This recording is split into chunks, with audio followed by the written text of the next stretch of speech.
Hello friends, இந்த வீடியோவில் நம்ம பார்க்க போகிறது ஒரு சில கிராமத்திலிருந்து செய்யக்கூடிய தொழில்கள். நீங்களும் கிராமத்தில் இருந்தீங்கன்னா ஏதாவது தொழில் செய்யணும்னு விருப்பப்பட்டீங்கன்னா இந்த வீடியோவை பாருங்கள். சூப்பரான அதிக வருமானம் தரக்கூடிய ஒரு சில கிராமத்திலிருந்து செய்யக்கூடிய தொழிலை பற்றி பார்க்கலாம்.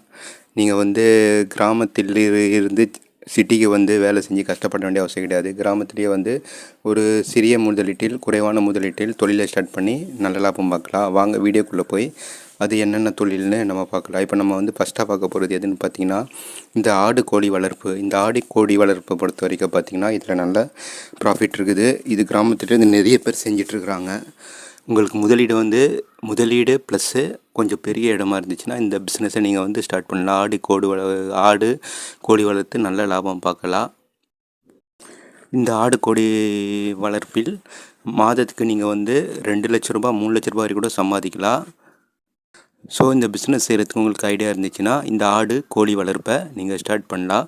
இப்போ நம்ம ரெண்டாவதாக பார்க்க போகிறது இந்த விவசாயத்துக்கு தேவைப்படக்கூடிய அந்த பொருட்களை சேல்ஸ் பண்ணக்கூடிய ஒரு பிஸ்னஸ்ஸு. இதை நீங்கள் கடையாக வச்சு ரன் பண்ணலாம். இந்த விவசாயத்துக்கு தேவைப்படக்கூடிய அந்த உரங்கள், அப்புறம் அந்த பூச்சிக்கொல்லி மருந்து, இப்படி எல்லாமே என்னென்ன தேவைப்படுதோ அது எல்லாத்தையும் நீங்கள் உங்கள் கிராமத்தில் வச்சு நீங்கள் சேல்ஸ் பண்ணிங்கன்னா விவசாயிகள் உங்களை தேடி வாங்குவாங்க. அவங்க ரொம்ப லாங்கில் போய் வாங்க வேண்டிய அவசியம் கிடையாது. பக்கத்துலேயே உங்கள்கிட்ட இருந்துச்சுன்னா உங்கள்கிட்டயே பர்ச்சேஸ் பண்ணுவாங்க. ஸோ இந்த பிஸ்னஸை கூட நீங்கள் ட்ரை பண்ணி பார்க்கலாம். இதுக்கு முதலீடு ரொம்ப அதிகமாக தேவைப்படாது. ஒரு குறைவான முதலீடு இருந்தாலே போதுமானது. இப்போ நம்ம மூணாவதாக பார்க்க போகிறது இந்த ஜூட் பேக் சேல்ஸ் பண்ணக்கூடிய ஒரு பிஸ்னஸ்ஸு.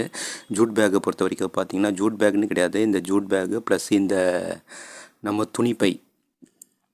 இன்றைய காலகட்டத்தில் பார்த்திங்கன்னா பிளாஸ்டிக் பை எல்லாத்தையும் கொஞ்சம் கொஞ்சமாக பேன் பண்ணிட்டு வராங்க. அப்படி இருக்கும்போது இந்த துணிப்பையையோ இந்த ஜூட் பேக்கை நீங்கள் ஒரு பிஸ்னஸாக எடுத்து உங்கள் கிராமத்தில் அக்கம் பக்கத்தில் உள்ள எல்லா இடத்துக்கும் போய் நீங்கள் இதை சப்ளை பண்ணலாம்.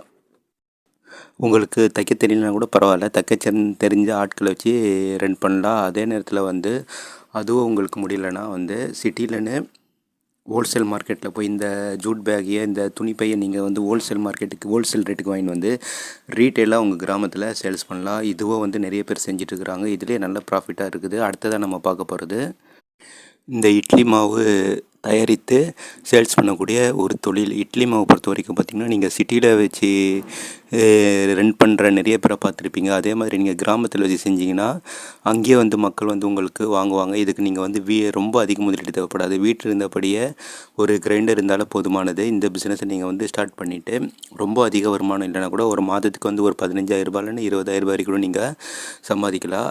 இதுவும் நல்ல ஒரு தொழில் வாய்ப்பாக இருக்குது. ஓகே ஃப்ரெண்ட்ஸ், ஒரு சில நம்ம கிராமத்திலேருந்து செய்யக்கூடிய தொழிலை பற்றி பார்த்தோம். எந்த தொழில் செய்கிறது இருந்தால் கூட அதனுடைய நாளை தெரிஞ்சுக்கிட்டு நல்லா ரிசர்ச் பண்ணிவிட்டு அப்புறம் ஸ்டார்ட் பண்ணுங்கள். அப்போ தான் ஜெயிக்க முடியும். நம்ம அடுத்த ஒரு வீடியோவில் அடுத்த ஒரு தொழிலை பற்றி பார்க்கலாம் ஃப்ரெண்ட்ஸ்.